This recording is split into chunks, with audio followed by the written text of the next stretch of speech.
Hello viewer, আশা করি সবাই ভালো আছেন। তো আমি সিরিজ টিউটোরিয়ালের আজ প্যারাগ্রাফ সেটিং সংক্রান্ত বিষয় আপনাদের দেখাবো। চলুন শুরু করা যাক।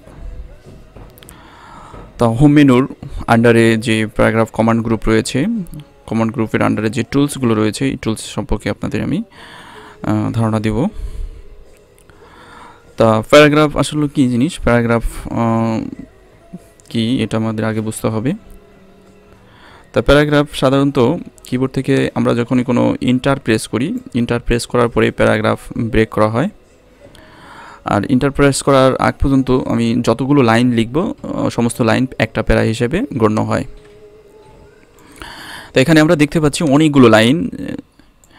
তো এই লাইনের আমি একটু যদি দেখাই যে এখানে কয়টি প্যারা আছে, কতগুলো লাইন মিলে, এটি হচ্ছিল শো প্যারাগ্রাফ মার্কিং।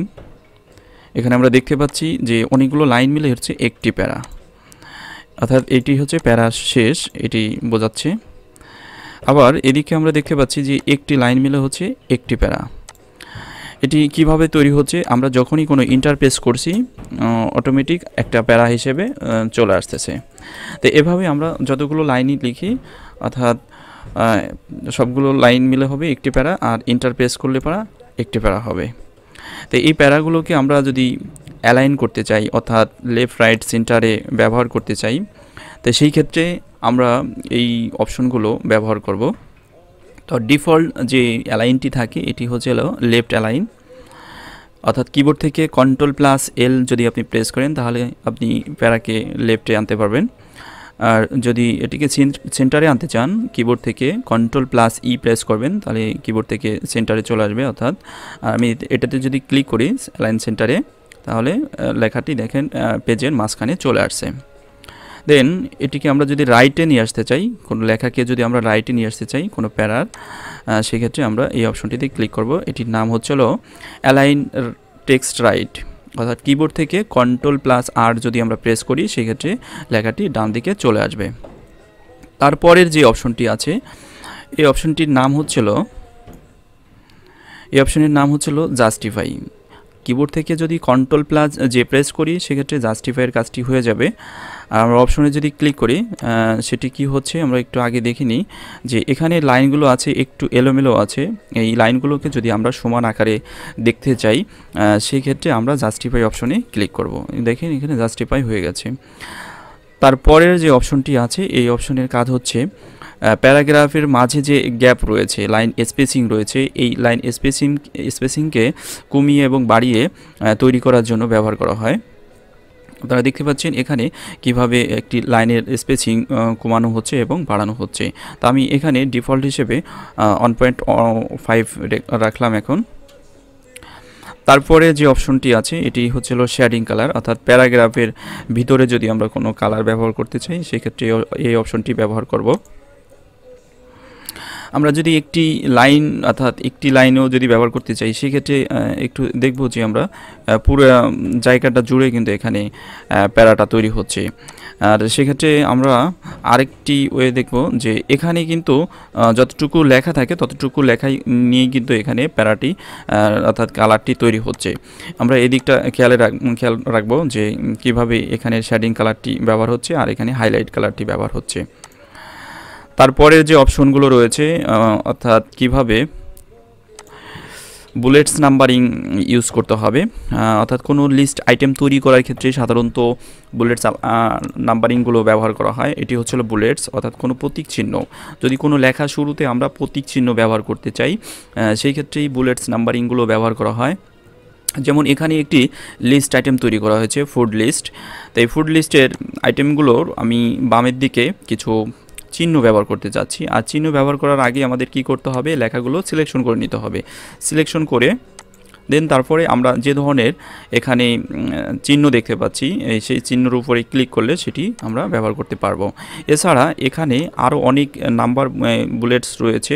এখানে দেখতে পাচ্ছি আমরা লেবেল রয়েছে, লেবেলের মাধ্যমে আমরা চেঞ্জ করে নিতে পারবো।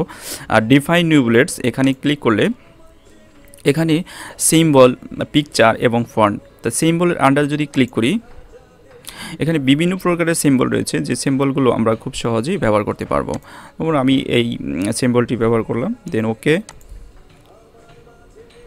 তারপরে ওকেতে ক্লিক করেছি। দেখেন তাহলে প্রচুর পরিমাণের সিম্বল আমরা পাবো ডিফাইন বুলেটস নামে যে নিউ বুলেটস নামে যে অপশন রয়েছে সেটির ভিতরে। তারপরের যে অপশনটি রয়েছে এটির কাজ হচ্ছে নাম্বারিং। কোনো সিরিয়াল মেনটেন করার ক্ষেত্রে আমরা যদি নাম্বার ব্যবহার করতে চাই সেক্ষেত্রেও আমরা এই নাম্বার অপশনটি ব্যবহার করতে পারি। অর্থাৎ ব্যবহার বিধি সেম একই, অর্থাৎ বুলেটস আমরা ব্যবহার করেছি এটি প্রতীক চিহ্নর জন্য, আর এটি হচ্ছে নাম্বার, সিরিয়াল নাম্বার দেওয়ার জন্য। তা আমরা এখানে একটি নাম্বার ব্যবহার করব, যেমন হোয়াট ইজ HTML। তো এই লেখার মধ্যে আমি কিছু নাম্বার ইউজ করছি, আপনারা দেখেন অটোমেটিক 1 2 3 প্রত্যেকটা লাইনের সাথে সাথে নাম্বার চলে আসতেছে। আমরা যদি পরের লাইন থেকে এই 3-এর পরে 4 বা 5 এরকম পর্যায়ক্রমে যদি দিতে চাই, কিবোর্ড থেকে এন্টার প্রেস করব, অটোমেটিক আবার 4 নাম্বার চলে আসবে, আবার 5 নাম্বার চলে আসবে, 6 নাম্বার চলে আসবে। তা আমরা যদি পরবর্তী লাইন থেকে এটিকে অফ করতে চাই, যে 6 নাম্বার পরে আর আমি লিখতে চাচ্ছি না, সেই ক্ষেত্রে আমরা ডাবল এন্টার প্রেস করব। তা ডাবল এন্টার প্রেস করার পরেই কিন্তু পরবর্তী লাইন থেকে কিন্তু নাম্বারটি আর আসবে না।